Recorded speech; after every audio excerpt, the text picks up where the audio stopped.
था हर राह में, आस था हर चाह में, आस था हर भाव में, आस था सद्भाव में।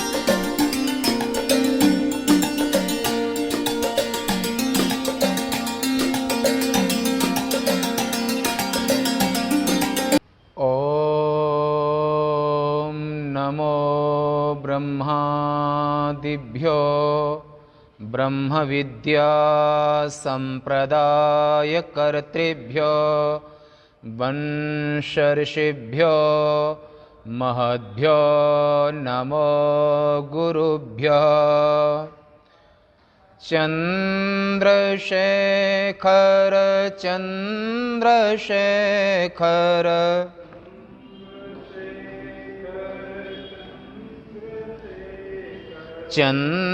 चंद्रशेखर पाहि मां।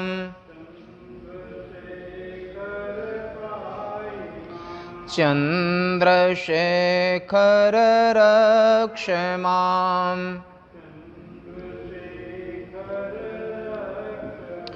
चंद्रशेखर चंद्रशेखर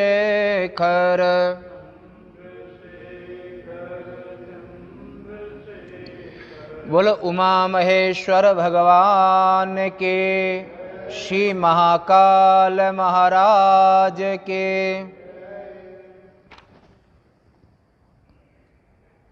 प्रातः काल के सत्र में इंदौर महानगरांतर्गत गीतावन ट्रस्ट की ओर से आयोजित चातुर्मास में प्रातः काल में वेदव्यास प्रणीत शिव महापुराण में आप रुद्र संहिता में षष्ठ खंड में श्रवण कर रहे हैं। आज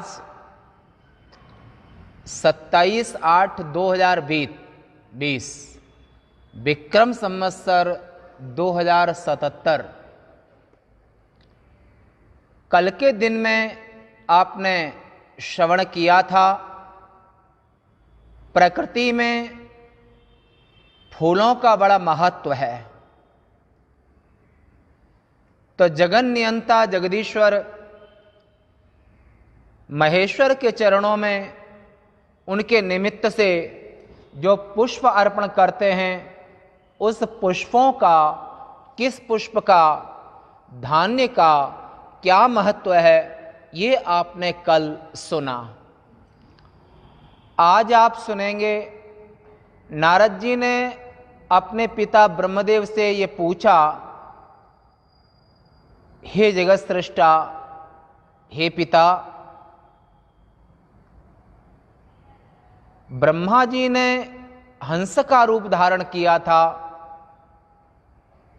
विष्णु भगवान ने वराह का रूप धारण किया था, आखिर यही रूप क्यों धारण किया, ये आज आप श्रवण, इसका क्या कारण है। और भी धारण कर सकते थे। तो ऐसा नारद जी ने ब्रह्मा जी से पूछा। तब ब्रह्मा जी, नारद जी कहते हैं कि विधे विधे महाभाग धन्यस्त्वं सुरसत्तमा शाविताद्यद्भुता शैवी कथा परम पावनी। हे पिता, परम पावनी एक है पावन करने वाली स्त्री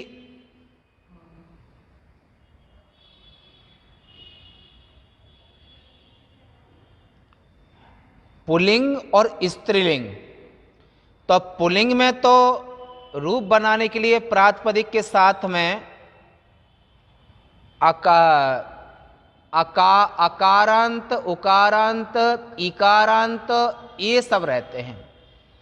और प्रातिपदिक के साथ में स्त्रीलिंग में रूप बनाने के लिए गीश और गीप, स्त्रियांग टाप, सिद्धांत कौमुदी में, सिद्धांत कौमुदी स्त्रियांग टाप है ना। तो यहां पर तो स्त्रीलिंग में रूप बनाने के लिए आ, जैसे रमा, रमा रमे रमा, नदी ईकारांत, मति इकारांत, ये भी प्रातिपदिक के आगे सुप का आगम हुआ है। राम शब्द के आगे रामः रामौ रामाः, आह औ आह, ये प्रत्यय लगे प्रातिपदिक के पीछे।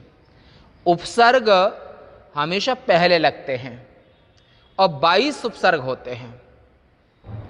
और उपसर्गांते धात्वर्थ बलादत्र नियते प्रहाराहार विहार संहारवत, धातु के आगे जब उपसर्ग लग जाता है तो धातु का अर्थ बदल जाता है।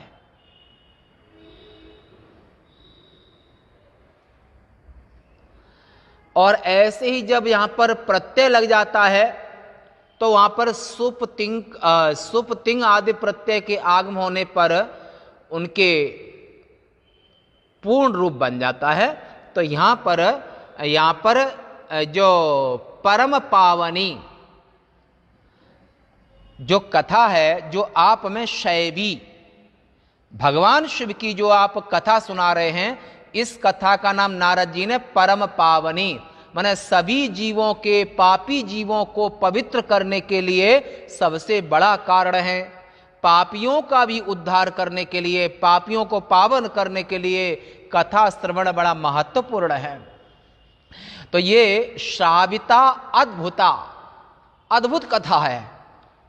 और जो आप सुना रहे हैं, पर कैसी है? गंगा में आप नहाओगे तब पवित्र होगे, जाना पड़ेगा गंगा तट।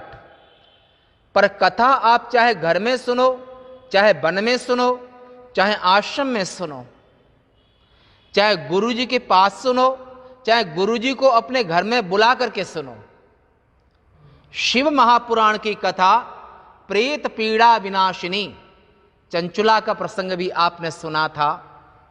प्रेत पीड़ा का नाश करने वाली,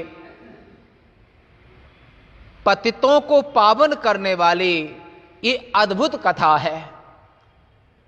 हे देव, आप धन्य हैं। तत्र अद्भुता महादिव्या लिंगोत्पत्ति श्रुता शुभा, श्रुत्वा यस्याः प्रभावं च दुःख नाशो भवेत् इह। यह माने अस्मिन् जन्मनि, अस्मिन् शरीरे, जो शरीर जीव को मिला है, और मनुष्य अगर भगवान महादेव की शिव पुराण की कथा को सुनता है तो उसका जीवन धन्य हो जाता है। दुखों का दुख नाशो भवेत, भवेत विधिलिंग का वाक्य है, होना या चाहिए अर्थ में विधिलिंग होता है। तो ऐसे जो परम पावनी कथा है शिव पुराण की, ये संपूर्ण दुखों को नाश करने वाली है। इसमें आपने महादिव्य कथा का जो श्रवण आप मुझे करा रहे हैं। ब्रह्मा जी व्यासपीठ पर बैठे हुए हैं और नारद जी श्रोता हैं। सूत जी व्यासपीठ बैठे हुए हैं और सौनकादि ऋषि श्रोता हैं। और गीता भवन में स्वामी वीतरागानंद जी कथा व्यासपीठ पर हैं और आप सब श्रोता हैं। उज्जैन में उपनिषद आश्रम के संस्थापक वो श्रोता, वो वक्ता हैं और आप सब श्रोता हैं। स्थल गीता भवन।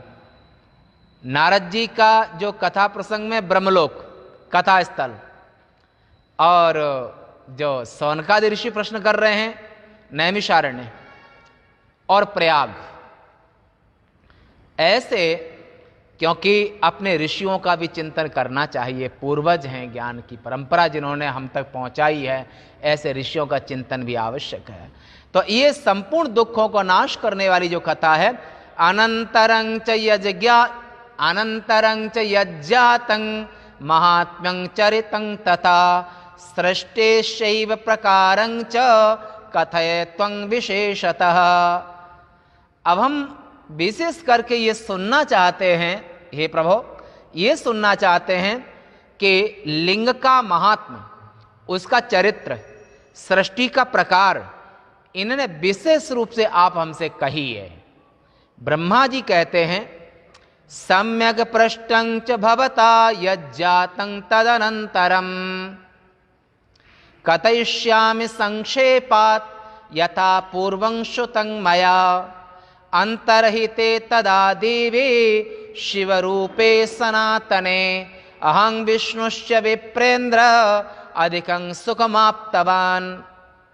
अप प्रापणे धातु है, अप धातु से ही आप्त शब्द बनता है, आप्त। तो सबसे पहले शिवपुराणी कथा महादेव ने विष्णु और हम दोनों को सुनाई थी।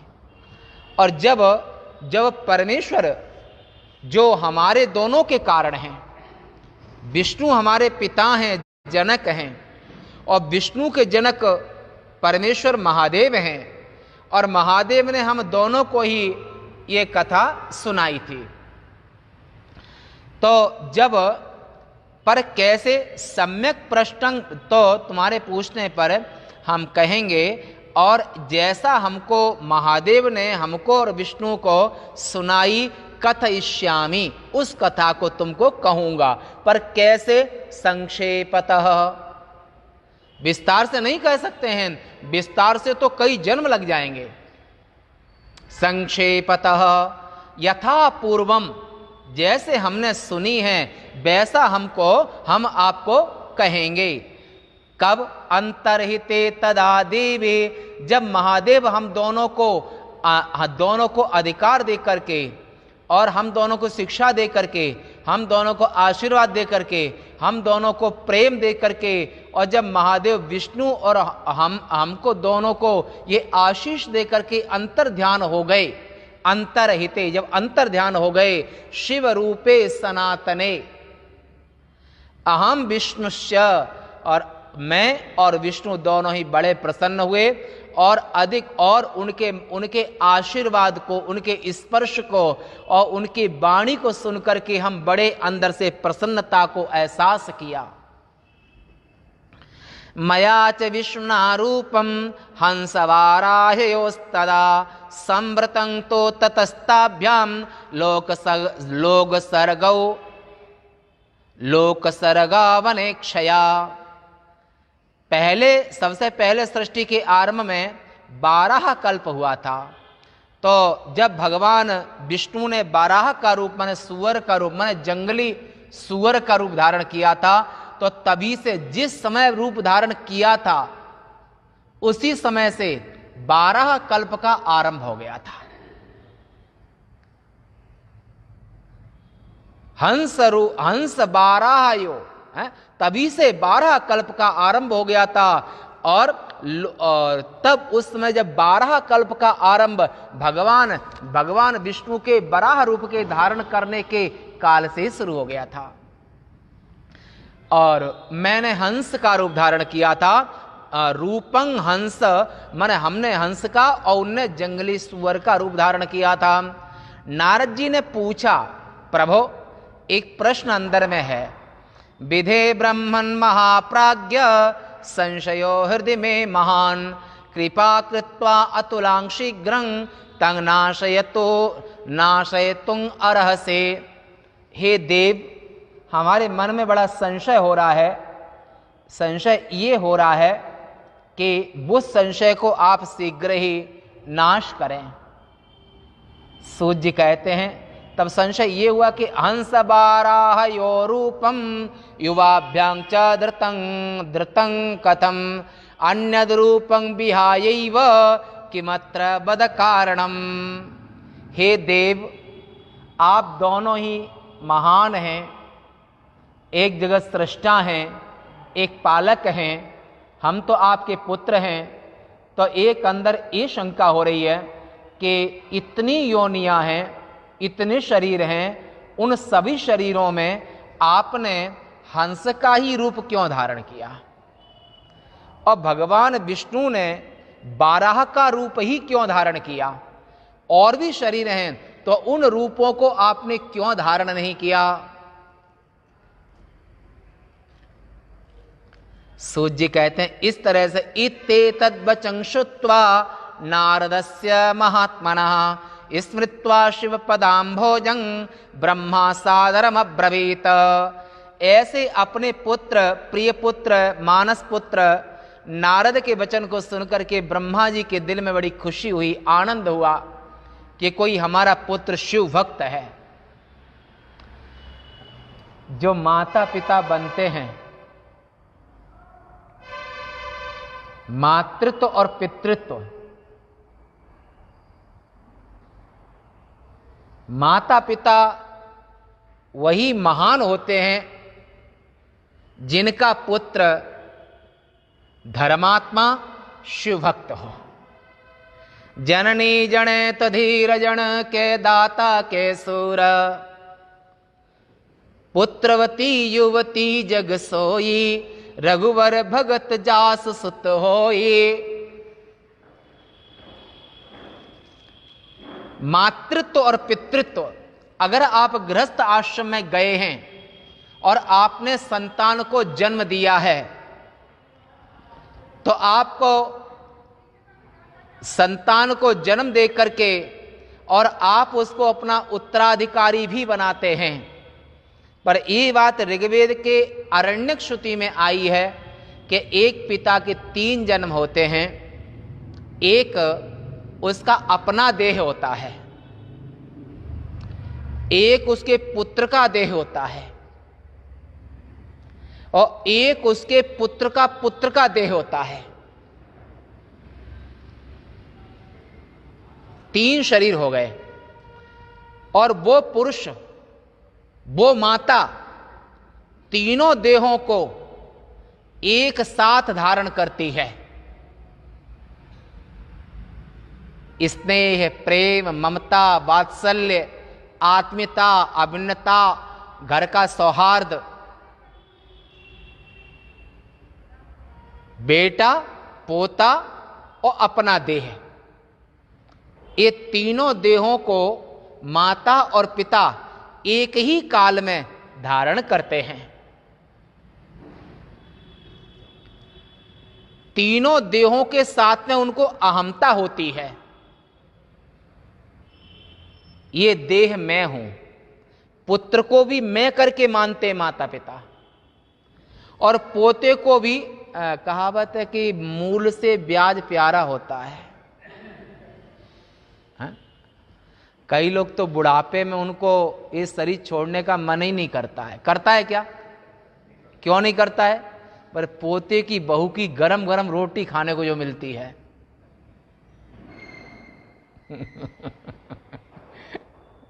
आप तो अरे भ्रम नहीं है, ठीक ही है। बोलो शंकर भगवान की। वो ठीक ही है, क्योंकि 3 सत्ताएं होती हैं। एक पारमार्थिक सत्ता, एक व्यवहारिक सत्ता, एक प्रातिभासिक सत्ता। और पारमार्थिक सत्ता तो ब्रह्मलोक में होती है, ऊपर के लोकों में, जहां पर सब कोई ब्रह्म स्वरूप होते हैं। व्यवहारिक सत्ता में प्रेम, स्नेह, ममता, दुश्मनी, दोस्ती, चाहत, वैराग्य, राग, वैराग्य, ये व्यवहारिक सत्ता में। तो अगर सोचो, अगर मोह न हो तो तुम्हारी माता तुमको कैसे पालती है? बच्चा जब मां के साथ, मां की गोद में ही मलमूत्र त्याग देता है, बाल भी खींच लेता है, शैतानी भी करता है, और ऐसी गुस्सा दिलाता है जो, और अगर मां के अतिरिक्त कोई भी हो, वो इतना परेशान हो जाए कि उसको लेकर के सीधे फेंक ही दे, रात रात भर जगाए। दांत पूत के निक से झीने, होई शीतला मातु शीतला को जब निकसन। दांत पूत के निकसें झीने। मां ही है जो बच्चे को पाल सकती है, अन्य कोई नहीं। इसलिए वेदों में माता का अधिकार पिता से अधिकार से 10 गुना ज्यादा होता है। शीतला माता माने माता का निकलना, जब शरीर से जब वो माता निकलती है ना, क्या बोलते हैं उसको, माता ही बोलते हैं ना। जब माता हजारों लाखों फोड़े होते हैं, जब छोटे बच्चे को जो माता निकलती हैं उस समय पर कब 8-9 दिन तक चलता है। पीड़ा बच्चे को है और कलेजा मां का फटता है बच्चे की पीड़ा को देख करके।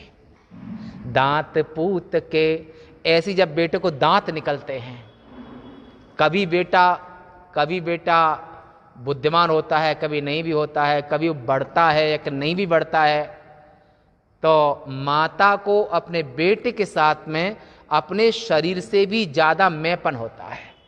क्यों होता है कि नहीं होता है? अपने शरीर से भी ज्यादा अपनी संतान को ख्याल रखती है। पृथ्वी अपने अंकुर के साथ कभी अन्याय नहीं करती है, माता अपनी संतान के साथ कभी अन्याय नहीं करती है।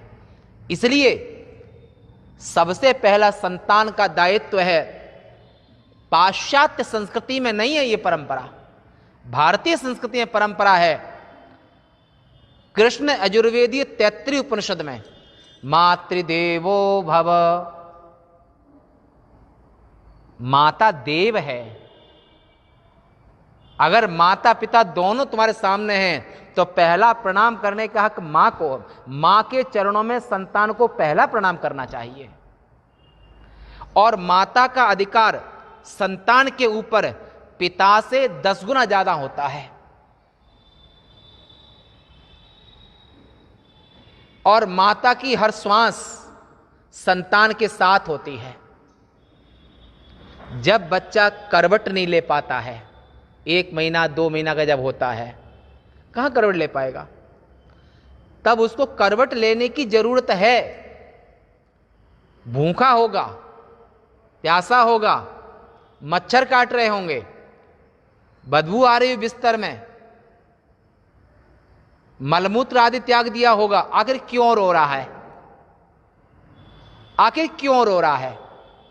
तो ये जो मां के दिल का जो कनेक्ट, किसे वाइब्रेशन, यानी कि वो जो मां के दिल का और संतान के दिल का, दोनों को जो वाइब्रेशन होते हैं, दोनों के दिल की जो तरंगें होती हैं, सुख की हो या दुख की हो, सबसे पहले तरंगों का एहसास मां के दिल को होता है।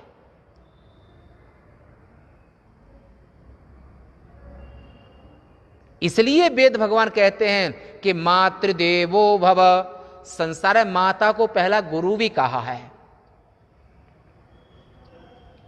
अब तुम माता को अगर अज्ञानी कह दोगे तो कैसे काम चलेगा? वहां पर उसकी ममता है, उसका वात्सल्य है, उसका प्यार है और उसके मातृत्व की संपूर्णता है, सृष्टि के प्रति योगदान है,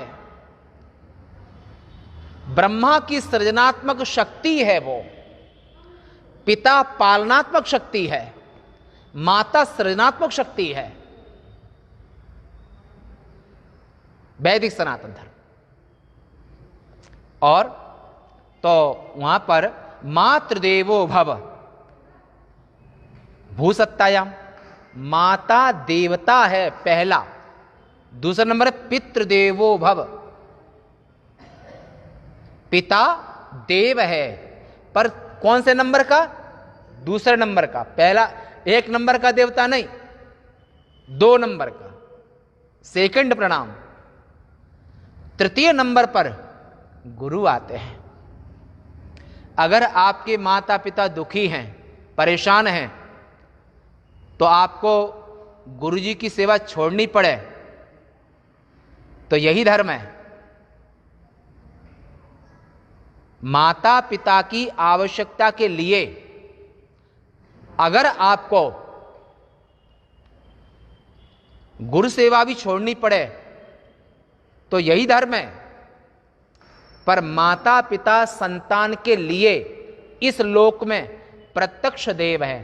ये हम भारतीय आर्य संस्कृति की बात कर रहे हैं, इस्लाम की नहीं। बाइबल से अनुसार उसकी संस्कृति बात नहीं कर रहे हैं। आर्य संस्कृति बहुत गंभीर है, बहुत महान है, बहुत उदार है और इससे बड़ी कोई संस्कृति नहीं है। ये पूर्ण है।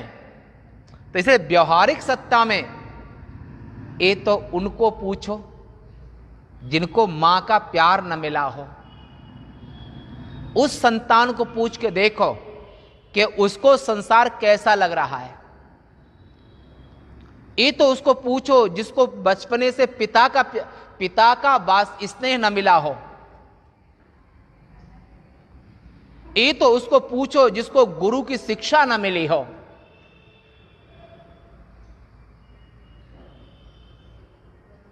लोग कहते हैं, संसार के स्तर के लोग, सर्वे गुणाः कांचनमाश्रयन्ति। नीति भी कहती है एक धरातल पर, एक स्थल पर पैसे में सभी गुण हैं, परंतु आर्य संस्कृति कहती है कि धर्म से बड़ा कुछ नहीं होता है। सनातन धर्म कहता है कि धर्म माने गुरु। माता पिता स्थूल देह का पोषण करते हैं और गुरुदेव जो हैं वो आध्यात्मिक देह का सृजन करते हैं। और दोनों देहों की जरूरत है। अगर शरीर तो बहुत हष्टपुष्ट सब कुछ है, परंतु ज्ञान नहीं है, गुण नहीं है, शिक्षा नहीं है, समन्वय नहीं है, तो ऐसा हड्डी मांस का पुतले को लेके क्या करोगे? इसलिए संसार में सबसे महान कोई है तो गुणाः पूजा स्थान संते। संसार में पूजा गुणों की होती है। नारद जी को गुणी देख करके, भगवान शिव का भक्त देख करके, तो हम ये कह रहे थे कि ऐसे माता पिता अपने पुत्र को जो धन दौलत ये सब भी देते हैं और साथ में आध्यात्मिक श्री माने ज्ञान भी देते हैं। अगर तीनों अग्नियों की दीक्षा माता पिता अपने संतान को और बहू को देते हैं, अन्नहार, अपच और गार्हपत्य अग्नि, तो साथ में अगर वो धन दौलत का उत्तराधिकारी है तो साथ में अपनी परंपराओं का भी उत्तराधिकारी है, धर्म का भी उत्तराधिकारी है और ज्ञान का भी उत्तराधिकारी है। और जो कुल धर्म है उस कुल धर्म का भी उत्तराधिकारी संतान ही होती है।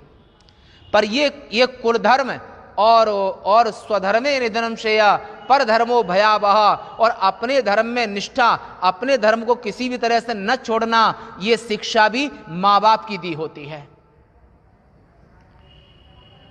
तो लौकिक धन और अलौकिक धन, विद्या, ब्रह्म विद्या, ज्ञान, ये दैव वित्त है।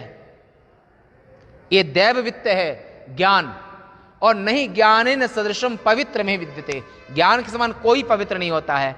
ऐसे नारद जी की शिव के प्रति भक्ति और उनका ये देख करके ब्रह्मा जी को बहुत आनंद हुआ। तब ब्रह्मा जी कहते हैं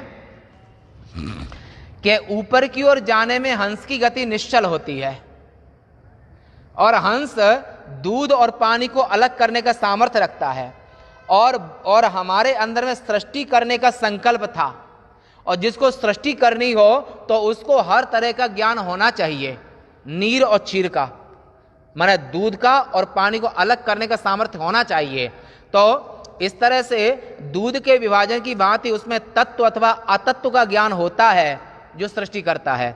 इस प्रकार अज्ञान और ज्ञान का विवेचन करने में हंस समर्थ होता है। इसलिए सृष्टि करने वाले ब्रह्मा ने हंस का रूप धारण किया और उसे ज्योतिष स्वरूप शिव तत्व का ज्ञान प्राप्त नहीं हुआ था। किसको? ब्रह्मा जी को। तब वह उसी में लीन हो गया। जब हंस को शिव तत्व का ज्ञान न होने के नाते से वो हंस वहीं लीन हो गया, और परंतु वो हंस अच्छे और बुरे दोनों का ज्ञान जितना हंस को होता है उतना किसी को नहीं होता है, और ऊपर जाने के लिए हंस सर्वोत्तम होता है। नीचे की ओर जाने में सूअर की निर्बाध गति होती है, इसलिए विष्णु भगवान ने जंगली सूअर का रूप धारण करके, और भगवान ने और जिस दिन सूअर का शरीर धारण किया था उसी टाइम से 12 कल्प का आरंभ हो गया था। जिस दिन भगवान और यहाँ उस बराह रूप को धारण करने की जब पहली बार उनकी इच्छा हुई, तब से प्रत्येक कल्प में इस 12 कल्प की पुनरावृत्ति आने लगी रहती है। हे नारद, इस प्रकार मैंने तुम्हें प्रश्नों के उत्तर दे दिए, उन्हें तुम सुनो। अब मैं शिव चरण कमलों का ध्यान करके सृष्टि क्रम को कहता हूं। महादेव के अंतर ध्यान हो जाने पर मैं तीनों लोकों का पितामह ब्रह्मा, माने तीनों लोक पितामह ब्रह्मा में उनकी आज्ञा पालन करने के लिए ध्यानमग्न होकर के और उन्हीं का स्मरण करने लगा। किनका? जो विष्णु और हमारे दोनों के बीच में प्रकट हुए थे, जो ब्रह्मा विष्णु रुद्र तीनों के जो कारण हैं, उनका ध्यान करने लगा। शिवजी को प्रणाम करके, विष्णु भगवान से ज्ञान प्राप्त करके अत्यंत आनंदित होकर के मैंने सृष्टि करने में मन लगाया। और विष्णु भगवान भी शिवजी को प्रणाम करके मुझे यथोचित उपदेश देकर, हे तात, वहीं पर अंतर ध्यान, विष्णु भगवान भी वहीं पर अंतर ध्यान हो गए, हमको उपदेश करके, और भगवान विष्णु भी अंतर ध्यान हो गए। मैंने सृष्टि करने की इच्छा से शिव तथा विष्णु का स्मरण कर और सबसे पहले जल की सृष्टि की। सामवेद के छांदोग्य उपनिषद में अग्नि सबसे पहले सृष्टि अग्नि की हुई है। यजुर्वेद में सबसे पहले सृष्टि आकाश की हुई है, और ब्रह्मा जी और शिव महापुराण के अनुसार सबसे पहले सृष्टि जल की हुई है। तस्मात् आकाशा संभूता, ये यजुर्वेद है। तादेवा माने अग्नि, या तीनों देवों की अग्नि से सृष्टि सामवेद में। यजुर्वेद में आकाश से सृष्टि, पहला आकाश की सृष्टि हुई। सामवेद में अग्नि की सृष्टि पहले हुई, और शिव महापुराण के अनुसार ब्रह्मा जी ने पहले जल की सृष्टि पहले की, और तब उसमें अपने हाथों में 1 अंजलि जल डाला उन्होंने, मैंने सृष्टि की। और जब शिवजी की कृपा से उन्होंने जो बैकुंठ नगर में जाकर के विष्णु जी सदा निवास करने लगे अपने बैकुंठ धाम में, और मैंने सृष्टि करने की इच्छा से शिव तथा विष्णु को प्रणाम करके स्मरण करे जल की सृष्टि की, और उसमें अपने हाथों से 1 अंजलि जल डाला ऐसे, और तब उसमें 24 तत्वों का एक अंड उत्पन्न हुआ। 24 तत्वों का एक अंड उत्पन्न हुआ, बड़ा भारी, और उस जल को न देखने से वह विराट रूप हो गया, बड़ा भारी बढ़ने लगा, विराट हो गया। और तब मैं संदेह में पड़कर विष्णु का ध्यान करता हुआ 12 वर्षों तक कठोर तप करने लगा। हे नारद, उस समय पर स्वयं भगवान विष्णु प्रकट होकर के मेरे अंगों का स्पर्श करते हुए और प्रसन्न होकर के मुझसे ऐसे कहने लगे कि हे ब्रह्मा, वरदान मांगिए, मैं तुमसे प्रसन्न हूं। संसार में ऐसी कोई वस्तु नहीं है जो मैं तुम्हें न दी जा सके। मैं संसार की हर वस्तु तुम्हें दे सकता हूं, कोई भी वस्तु मांग लो, मैं शिवजी की कृपा से तुम्हें सब कुछ दे सकता हूं। तब ब्रह्मा जी ने हाथ जोड़ करके और इस प्रकार के कहा कि सर्वथा आप जो कह रहे हैं वो सर्वथा सत्य है, शिवजी ने मुझे आपको दिया है। शिवजी ने, ब्रह्मा जी ने कहा कि शिवजी ने आपको, माने विष्णु को, आपको हमें दिया है। जब कोई आवश्यकता पड़े तो विष्णु को स्मरण कर लेना, विष्णु तुम्हारी सृष्टि करने में पूरी सहायता करेंगे और रक्षा भी करेंगे। शिवजी ने आपको दे दिया है, मैं उन्हीं का कहा मांगता हूं। आपको प्रणाम, आप मुझे दीजिए। वह विराट रूपी अंड 24 तत्वों में युक्त है। प्रारंभ में इसमें चेतनता नहीं होती है। जब अंड उत्पन्न हुआ तो उसमें जैसे आज भी शुक्र शोणित संयोगात जायते गर्भा, शुक्र और शोणित के संयोग से 4 दिनों में कललं भवति, मासे पिंडम भवति। 1 महीने में शुक्र शोणित मिलने पर वो 1 महीने में पिंड बनता है, पर पिंड में चेतनता तो नहीं होती है। हाथ पांव आदि भी नहीं बने हैं। और द्वितीय माह से पृष्ठ प्रदेशा, सिर भी नहीं बना है, तब भी पिंड है। ये हम यजुर्वेद के गर्भोपनिषद का प्रसंग बोल रहे हैं आपको, वहां से। मुझे कोई ज्ञान नहीं है कहाँ क्या ये सब होता है, कि हम तो बहुत छोटी एज से सन्यासी बन गए, 15 वर्ष की एज से। तो बोला जब 15 वर्ष की एज से सन्यासी बन गए तो ज्ञान कहाँ से आ गया? तो इसलिए ज्ञान हम अपना नहीं बोल रहे हैं, हम वेद का ज्ञान आपको बोल रहे हैं, गर्भोपनिषद का। तो द्वितीय माह से पृष्ठ प्रदेश, तृतीय माह से, तो ऐसे जाकर के 5 महीने तक अंग बनते हैं। चेतनता अभी भी नहीं। अभी भी अगर गर्भपात हो जाएगा तो बच्चा बचेगा नहीं, मर जाएगा।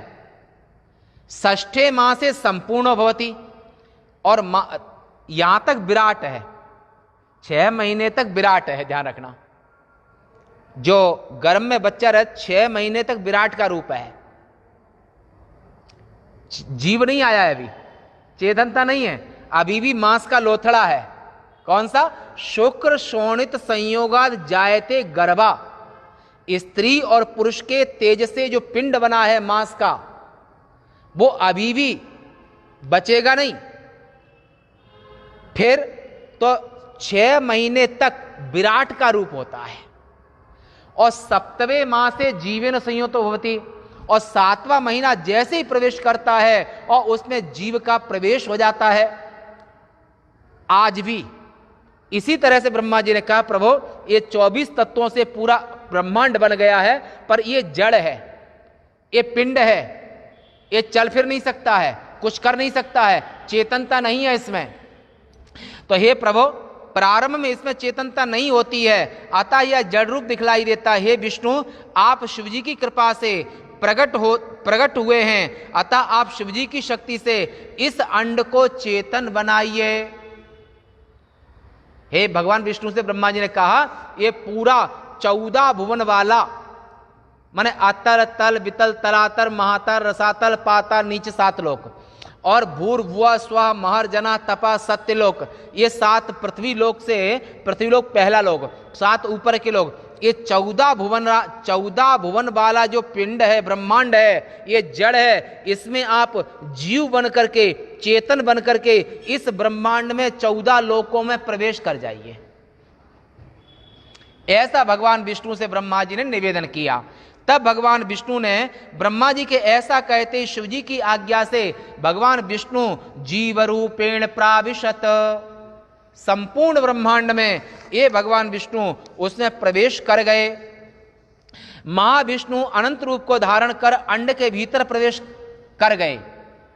और श्रुति कहती है तंग सृष्ट्वा तांग प्राविशत। क्यों?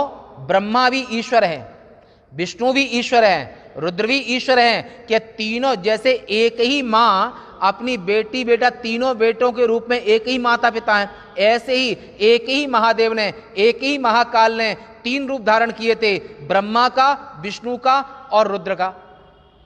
तीनों उनके पुत्र हैं, तीनों पुत्र वधुए हैं। तो ऐसे भगवान जब वहां पर तीनों रूपों में अपने आप को विभाजित कर दिया, तीनों रूपों में, और सबसे पहले विष्णु की सृष्टि, फिर ब्रह्मा की और फिर रुद्र की, ऐसी सृष्टि होकर के तो वह पुरुष हजारों सिर, हजारों आंखें, हजारों पैर और पृथ्वी पर आक्रमण करके इस अंडे में व्याप्त हो गया। भगवान विष्णु ही संपूर्ण ब्रह्मांड के जर्रे जर्रे में भगवान विष्णु व्याप्त हो गए। बोलो विष्णु भगवान के।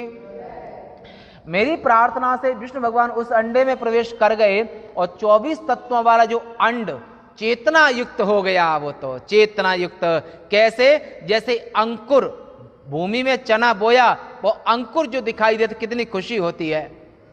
छोटे बच्चे का जन्म हुआ, जब खेलता रोता देखकर कितनी खुशी होती है तुमको, है? ऐसे ही जब चेतना से युक्त ब्रह्मांड हुआ तो ब्रह्मा जी फूले न समाये, सफल हो गए सृष्टि करने में, सफल हो गए। तो चेतन रूप से, जीव रूप से विष्णु ने प्रवेश किया और संकल्प जो है वह ब्रह्मा ने ब्रह्मांड को बनाया।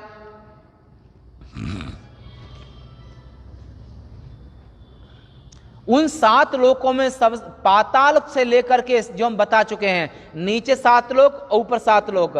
तो मैं सत्य पद का, और ऐसे वह है जिस भगवान शिव ने अपनी निवास स्थान बनाया उसे कैलाश कहते हैं।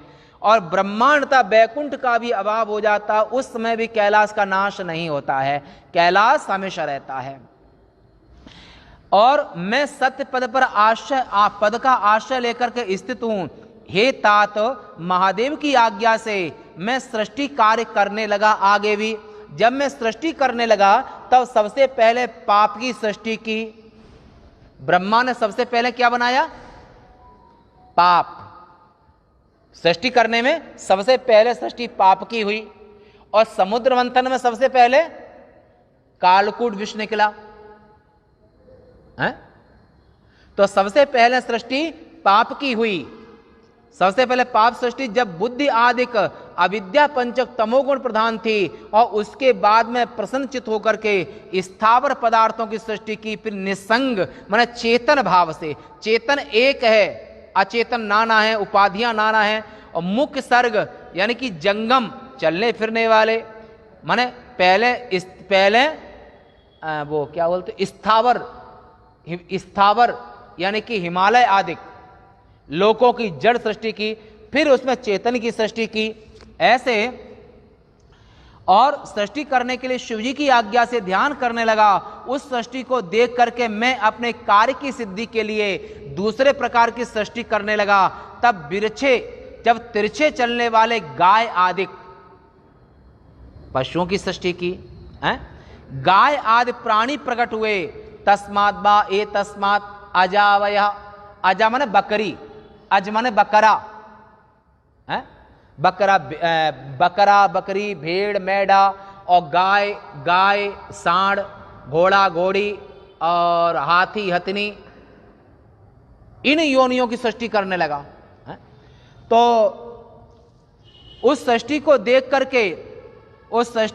करके मैं कार्य की सिद्धि बहुत खुशी हुई, बहुत प्रसन्नता हुई। और अब वे भी मेरे मूल उद्देश्य को सिद्ध न कर सके। अन्य पशुओं की 83,99,999 योनियों की सृष्टि कर डाली ब्रह्मा जी ने। कितनी? 83,99,999 योनियों की सृष्टि विधाता ने कर डाली। फिर भी मन में संतोष नहीं हुआ, खुशी नहीं हुई, आनंद नहीं हुआ। जब आनंद को न देख करके, तो उस समय पर तब वहां पर प्रभु शिव का ध्यान किया और देवताओं की सृष्टि अत्यंत सुखद हुई। फिर देवताओं को बनाया, परंतु उसे भी अपने लक्ष्य की सिद्धि में बाधक मान करके मैं पुनः सोचने लगा। मैंने देवताओं की सृष्टि करके फिर भी मन में संतोष नहीं हुआ कि ये भी पूर्ण अभी नहीं है। तब शिवजी की आज्ञा से रजोगुण प्रधान सृष्टि हुई। वह मनुष्य नामक नीचे की ओर गति करने वाले और जो नीचे की ओर माने ब्रह्मलोक में सृष्टि कर रहे हैं। तो अब ब्रह्मलोक में देवताओं की सृष्टि की, अब पृथ्वी लोक की सृष्टि माने मनुष्य आदि को बनाया। फिर शिवजी की आज्ञा से भूत आदि की सृष्टि की, और इस प्रकार मैंने 5 प्रकार की सृष्टि की। मनुष्य ना और ब्रह्मा द्वारा प्रकृति के 3 सर्ग हुए। उनमें पहला महत्सर्ग, दूसरा सूक्ष्म भूत और तीसरा वैकारिक सर्ग हुआ। इस प्रकार ये 3 प्रकृत सर्ग हैं, और प्राकृत वैकृत सर्गों को मिलाकर के ये 8 प्रकार की सृष्टियां की विधाता ने। नवा कुमार नाम की सृष्टि की। यह प्राकृत तथा वैकृत दोनों ही हैं। इसके अवान्तर वेदों का वर्णन मैं नहीं कर सकता हूं। अब मैं द्विजात्मक सर्ग का वर्णन करता हूं जो थोड़ा उपयोगी है, जिसमें द्विजात्मक माने ब्राह्मण आदि के कौन से हैं? सनक, सनंदन, सनातन, संत कुमार। ये 9 सृष्टि करने के बाद फिर सनक, सनंदन, सनातन, संत कुमार, चत्वारा मानसा जाता। भगवान ब्रह्मा के मन से ये चारों कुमारों की सृष्टि हुई और इन ऋषियों की उत्पत्ति हुई। ये सनक आदि मेरे मानस पुत्र हैं, ये मेरे ही समान थे। ब्रह्मा के समान ही ये थे। और ये पांचों तपस्वी महावैराग्य से युक्त। पांच कौन हो गए? चार ही तो आते हैं, सनक, सनंदन, सनातन और संत कुमार, चार हो गए। पांचवा कौन हुआ? नारद जी। पांचवें नारद जी, ये भी मानस पुत्र हैं, ध्यान रखना। तो ब्रह्मा ने संकल्प, ये पांचों के पांचों ब्रह्मा के समान ही हैं। और ये ब्रह्मा ने अपने समान ही अपने पुत्रों को मानस सृष्टि करना शुरू कर दिया संकल्प से। ये ज्ञानी मेरी ही आज्ञा से संसार से विमुख थे और शिवजी के ध्यान में तत्पर थे। उन्होंने आगे सृष्टि करना स्वीकार नहीं किया। इन पांचों ने सृष्टि करना स्वीकार नहीं किया। और नारद उनके सृष्टि निषेध के, और उनके नारद जी भी उसी में आते हैं वैसे तो, और उनके सृष्टि निषेध के उत्तर को सुनकर के अत्यंत क्रोध होकर के मैंने मोह के कारण इन अपने चारों पुत्रों को शाप दे दिया कि तुम हमेशा 5 ही वर्ष के बने रहो। कैसे शाप दिया? जब किसी की इच्छा पूर्ति नहीं होगी तो क्या आएगा? क्रोध आएगा। जैसे उर्वशी को अर्जुन पर आया। अर्जुन ने कहा था मैं तुम्हारा पुत्र तो हो सकता हूं, पुरुष नहीं, और उर्वशी को पुरुष चाहिए था, तो उसने शाप दे दिया, अगर तुम पुरुष नहीं तो पुरुष कभी नहीं, अब तुम नपुंसक बने रहोगे। जब तुम स्त्री की इच्छा पूर्ति नहीं कर सकते हो, हमारी कामना पूर्ति नहीं कर सकते हो, और उन्होंने कहा स्वर्ग की अप्सराएं, कुछ शब्द प्रयोग किया था क्या? देखो,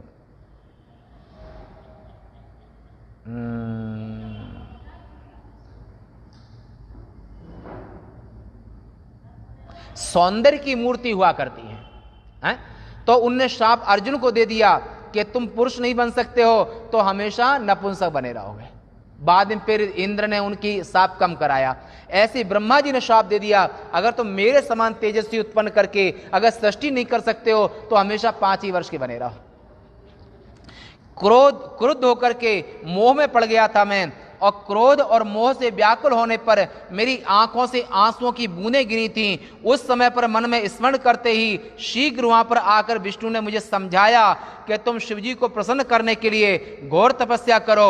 और विष्णु भगवान से यह शिक्षा पाकर मैंने अत्यंत घोर तप किया, और सृष्टि के लिए तपस्या करते हुए मेरे भौहों, एक एक भौहों और नासिका के बीच में से स्थित अभिमुक्त स्थान से, विशेषकर मेरे देह से, मेरे शरीर से, भौं दोनों और नासिका के बीच से, आज्ञा चक्र से, ब्रह्मा के आज्ञा चक्र से, ध्यान रखना, आज्ञा चक्र से, अभिमुक्त स्थान से, विशेषकर मेरे शरीर से, त्रिमूर्ति के आदि कारण कृपा निधि अर्धनारीश्वर होकर के पूर्णांश और सकलेश्वर उत्पन्न हुए। माने रुद्र की उत्पत्ति ब्रह्मा के आज्ञा चक्र से। अभिमुक्त क्षेत्र है ये, अभिमुक्त क्षेत्र, यहां से इसको काशी भी कहते हैं, अभिमुक्त क्षेत्र है। काशी और वो उज्जैन दोनों मोक्षदानीपुरी है ना। तो आज्ञा चक्र से भगवान महादेव की सृष्टि यहां से नासिका के बीच भाग से, नासिका के बीच में स्थित अभिमुक्त स्थान से, विशेषकर मेरे शरीर से, और ये महादेव की उत्पत्ति, रुद्र की उत्पत्ति हुई। उन अजन्मा तेजो राशि साक्षात उमापति सर्वज्ञ सब कुछ करने वाले नील लोहित भगवान शंकर को देख करके नमस्कार करके अत्यंत भक्ति पूर्वक स्तुति करके मैं अत्यंत प्रसन्न हुआ। मैंने देव देवेश महेश से कहा कि आप अनेक प्रकार की सृष्टि कीजिए। जब रुद्र की उत्पत्ति ब्रह्मा के यहाँ से हुई तो उनने उन रुद्र से कहा कि आप सृष्टि कार्य को आगे बढ़ाएं। तब देव महेश्वर मेरे वचनों को सुनकर अपने समान अनेक रुद्रगणों की सृष्टि करने लगे, भूत प्रेतों की। तब महारुद्र महेश्वर से मैंने पुनः कहा, हे देव, आप जन्म मृत्यु के भय से युक्त प्रजा की रचना कीजिए, जन्म मृत्यु के भय से युक्त प्रजा की रचना कीजिए। और करुणा के समुद्र महादेव जी इस प्रकार मेरे वचनों को सुनकर हंसकर बोले। महादेव जी ने कहा, ब्रह्मा जी, मैं जन्म मरण के भय से युक्त अशोभन अपने पाप कर्मों के कारण दुख रूपी समुद्र में डूबे रहने वाली जो प्रजा की रचना नहीं करूंगा। ब्रह्मा जी ने इस सृष्टि की रचना करने से मना कर दिया।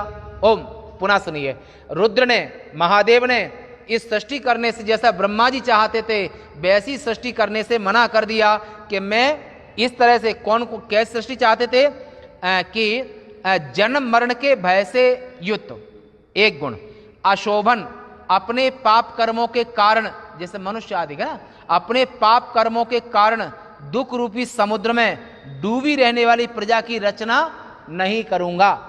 महादेव ने मना कर दिया।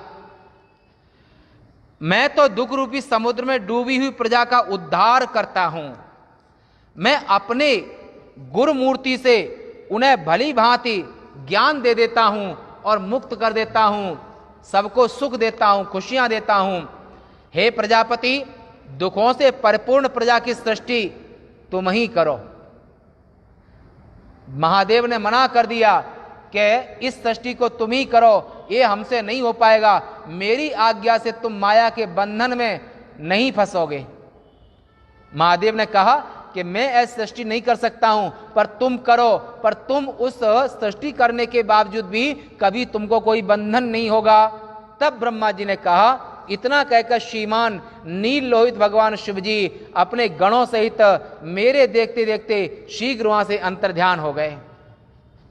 इत्युक्ता मांस भगवान सुश्रीमान नील लोहिता सगणा पशतो में ही द्रुत मंत्र ददे हरा।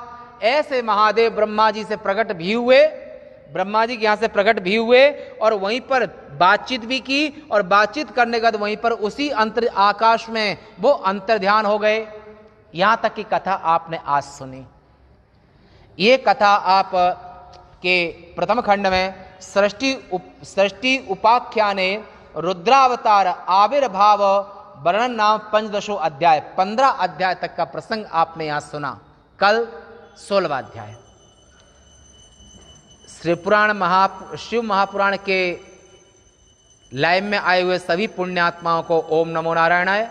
वाणी को ही विराम देते हैं। शेष वार्ता कल। पूर्णमदः पूर्णमिदं पूर्णात् पूर्णमुदच्यते पूर्णस्य पूर्णमादाय पूर्णमेवावशिष्यते। ओम शांति शांति शांति। शंकरं शंकराचार्यं केशवं बादरायणं सूत्रभाष्य कृतौ वंदे भगवन्तौ पुनः पुनः। ईश्वरो गुरुरात्मेति मूर्तिभेद विभागिने व्योमवद्व्याप्तदेहाय दक्षिणामूर्तये नमः। ओम शांति शांति शांति। बोलो सत्य सनातन धर्म के श्री महाकाल महाराज के, सभी संत हरिभक्तन के, गीता गंगा मात के, आज के आनंद के। नमः पार्वती पतये। हर हर महादेव।